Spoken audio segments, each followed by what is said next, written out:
घरगुती gas सिलेंडरमधील gas अवैधरित्या खासगी वाहनांमध्ये भरणारे 2 इसम ताब्यात. मध्यवर्ती गुन्हे शाखेची उत्कृष्ट कामगिरी. मध्यवर्ती गुन्हे शाखेकडील पोलीस अधिकारी व अंमलदार हे मुंबई नाका इंदिरानगर उपनगर पोलीस ठाणे हद्दीत पेट्रोलिंग करीत असताना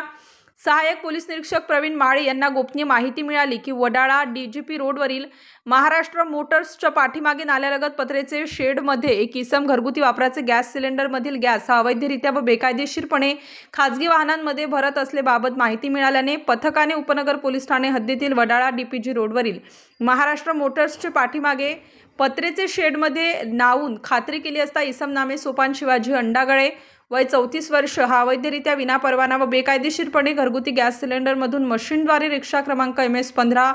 EH 3451 हिच्यात गॅस भरताना मिळून आला. त्याच्या कब्जात भारत हिंदुस्तान पेट्रोलियम व भारत पेट्रोलियम कंपनी वया 4 घरगुती वापराचे सिलेंडर, गॅस भरण्याचे इलेक्ट्रॉनिक मशीन, गॅस रेग्युलेटर, वजन काटा असा एकूण 1,07,000 रुपये किमतीचा मुद्देमाल मिळून आल्याने सदर इसमाविरुद्ध उपनगर पोलीस ठाणे येथे गुन्हा दाखल करण्यात आला आहे. सदरची कामगिरी मध्यवर्ती गुन्हे शाखेकडील वरिष्ठ पोलीस निरीक्षक अंचल मुदगल, सहाय्यक पोलीस निरीक्षक विश्वास चौहाणके, सहाय्यक पोलीस निरीक्षक प्रवीण माळी, सहाय्यक पोलीस उपनिरीक्षक शेरखान पठाण, सहाय्यक पोलीस उपनिरीक्षक किशोर देसले, पोलीस अंमलदार 2144 योगेश परदेशी, पोलीस अंमलदार 436 प्रजित ठाकूर यांनी पार पाडली आहे. स्टार न्यूजसाठी मोहसिन पठाण, नाशिक.